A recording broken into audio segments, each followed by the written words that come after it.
you too much. Thank you so much.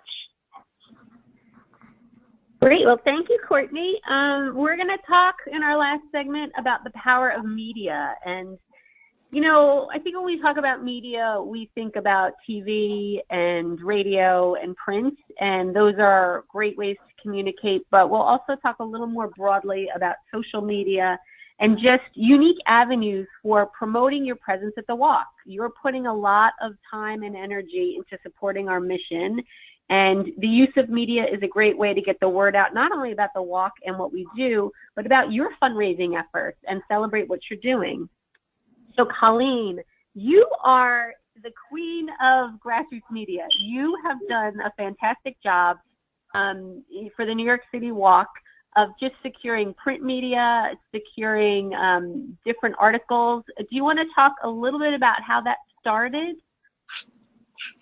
Sure. Actually, a friend of mine I went to high school and elementary school with owns an online magazine called thenewcanaanite.com. And he approached me a couple of years ago and know my family very well and asked if I wanted to share my story. And at the time, I wasn't 100% comfortable, but I was able to talk to my family and they encouraged me to participate. And I got my first interview with him. And then I was able to send a thank you letter to him and he printed that. And that led to other online adventures and opportunities. My alumni magazine was able to secure a print article for me, and that was fantastic. They interviewed me and they printed it in our magazine for school. And then, you know, just many, many things like that.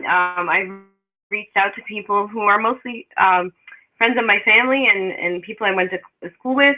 And they have really been open and grateful to share my story, as long as I'm willing to share it.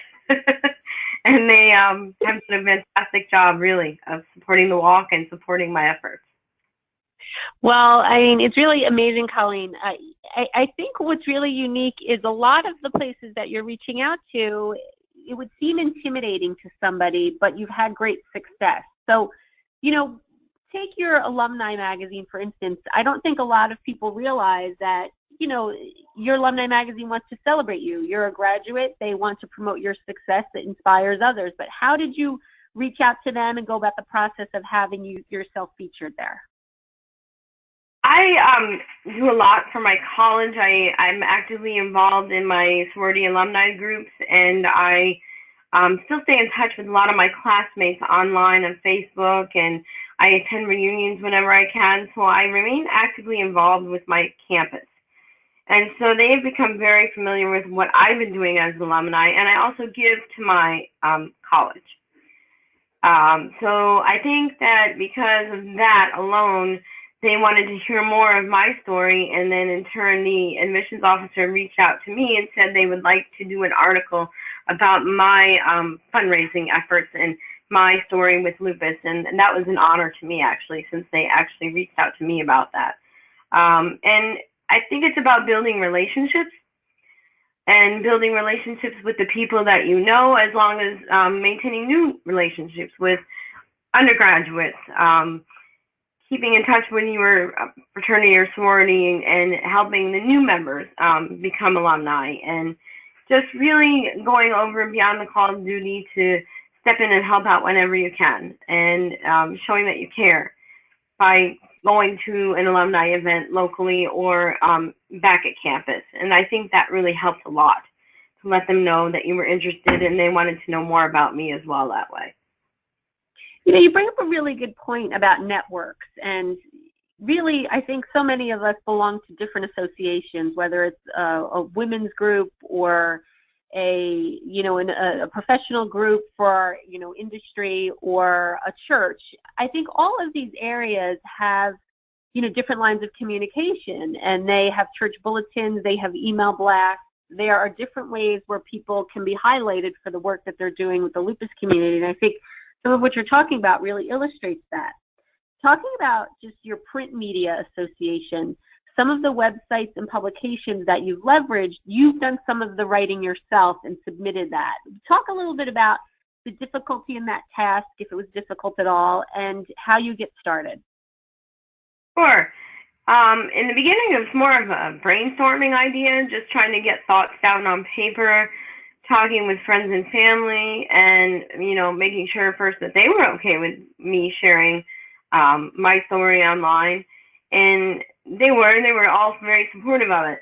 And so once I got ideas from them and talked to them about what was going on with me, we figured that since it was an idea to promote lupus awareness and to help others, it was a great idea to get it in print as many places as possible. So there's no stopping now.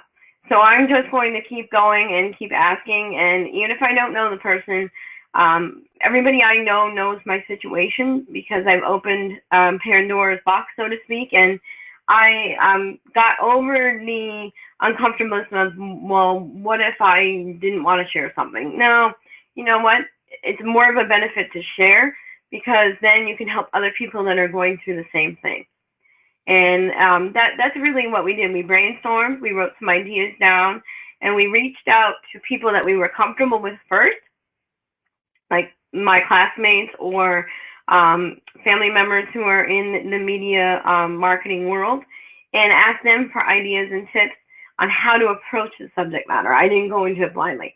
I always asked, and I got the best tips from people that I knew who were top in their field, and they helped me tremendously be able to get successful stories out. Well, it's really interesting because I hear from so many people with lupus that sometimes once they're diagnosed, they don't even know somebody else who's ever had lupus. So there's a lot of power in putting a name and a face and a story to this disease. So, really when you think about some of the articles that you have printed about, your walk participation, about your own diagnosis and your personal journey, the end reader is really often inspired. And that may be that they're inspired to come out and walk, or they're inspired to just learn more or go visit our resource center or get connected on Lupus Connect. So really by leveraging media, you're making a lot of connections. So I know that when you've often been approached about some of these articles, you've come to us and asked for some facts and figures. And one of the things we've done this year is put together a media guide that anybody participating in any walk around the country can download from our Walk to End Lupus Now website. It's in our tools and tips section, and we'll send a copy after this presentation. But in there, you'll have a canned letter to the editor that you can personalize, a way, it'll give you instructions on how to reach out to your local media. And with so many of the media outlets in transition, and reporters really are stretched thin. So they're looking for feel-good stories, and if you write and submit your own story, you can often get them published. Colleen, how many times do you think you've had something published about the walk, in the past 2 or 3 years? Probably 4 or 5 times, I think, is a safe number. In addition to everything that's been posted on Facebook and via email, but the articles, I had the alumni magazine, I had several posted in the Canaanite.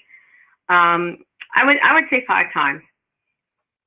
Oh, that's fantastic. And I want to bring in Kisha on this, because I know, Kisha, you've been trying to reach out to some people who write blogs, because that's really another good outlet to talk about lupus, because they have an active reader base and they can, reach a lot of people. Kisha, do you want to talk what that's been like for you, just even approaching people to talk about the disease? Yes. A couple of weeks ago, I went to a woman in entrepreneur, and they just spoke about social media and marketing.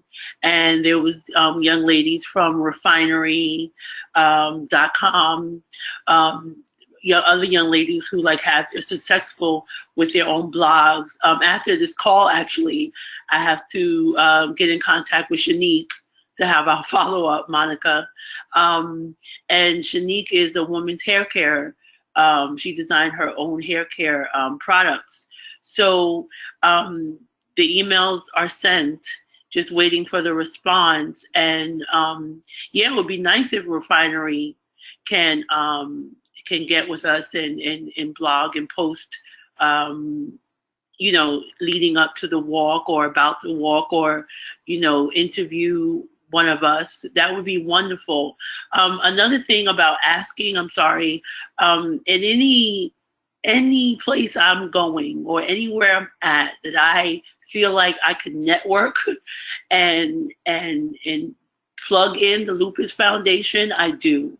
So I went there for my own personal business, but I was just like, wait, these are women. They have a platform. So let me definitely ask them. So that's another thing that I don't have no shame in doing. So yeah, just to that, yes. Well, and that's why we love you, Kisha. And I think what's so great, and it really, all four of these themes that we're talking about are really talking about leveraging your network. And that's really what's going to have everybody make a successful team and have successful fundraising efforts. And just to wrap up this section on media, I'd love to loop Pam in too, because I think the three of you have all done very well with social media in different ways. So if each of you would just talk very briefly about, we'll start with Pam, just about, tell me about one successful post that you've had or successful tactic that you've had in using social media. So Pam, you want to kick us off? Sure. So I think one of my more successful posts, and this is something you have to be comfortable doing, but I had said, my goal today is to raise awareness around lupus and this fundraising event. For every like that this post gets, I will donate 50 cents to my fundraising page, and for every share it gets, I'll donate $1. And I had people liking the post that I hadn't heard from in a decade. And I had people sharing the post, which in turn, then got my link out to a broader audience. And so brought in additional donations. And so again, it's something you have to be comfortable with, and it may not be that you'll match every post or every like with, a monetary donation, but getting creative with something like that was a really good way to spread that story a little bit further and engage other people. Well, that's fantastic. That's a great idea. Colleen, do you have a strategy you want to share? Sorry, can you repeat that? That was awesome. For every share, donate. I'm sorry, guys. For every share, you'll donate what? 50 cents? So I think what I said was for every like that the post got, I would donate 50 cents, and for every share, I would donate $1. And of course, you can set those parameters any way you like. I think in that case, I had a family member reach out and say, hey, and they posted on the social post and said, hey, like I will match whatever Pam ends up donating. Wow. And so then their friends started sharing. So I think I did that 2 years ago. I didn't do it last year because I had already, made other contributions that, I just had made contributions in other ways, but it was really great in seeing sort of how that post ended up spreading across different people and different networks. And, I donated quite a bit off of it, and it raised quite a bit on its own. Awesome. Great. So Colleen, tell us about some success that you've had with social media. Sure, Monica. I share a lot about the challenges that I've had personally with lupus online. So a lot of people aren't aware of what lupus is, and I think that by sharing my personal story with them, they become more aware of it and more understanding of what the disease is about. And they give. They were like, oh, I had no idea that you're going through this, or I had no idea that lupus was like this. And they often share my stories in return, and I get a lot of awareness on social media that way as well. That's fantastic. Again, sharing a personal story, I think it's the most powerful thing anybody can do. Kisha, do you have a social media success? What's your favorite platform? I can't leave God out of this. So my faith is very important to my survival, my drive, my healing, etc.